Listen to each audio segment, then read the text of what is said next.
Korismi abonaबो Facebook page दङ नोंथांमोना फल' खालामना होबानो जाबाय सानै एरजाबाय थादों नै लोगोफोर आं ओंखारखांबाय आब'आ आंखौ ओंखारहोखांबाय खानायबो हेबखांबाय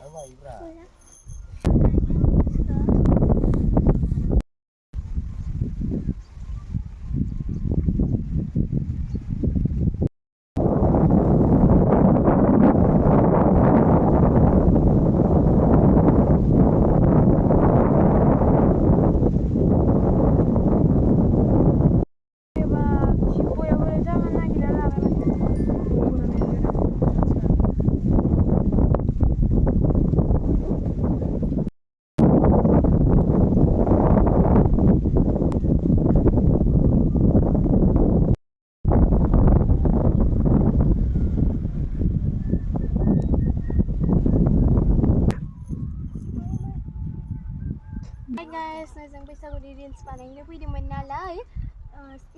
मोसानानै मेंबाय आरो बेनिखायनो साहा लोंबाय नै ओमफ्राय ओइ आदामोना ओइथिं दङ आरो जिरायदो ओमफ्राय नै करिसमि आब' ओमफ्राय कलदिप ओमफ्राय आं ओमफ्राय कलदिप मोनहानि आदै साहा लोंदो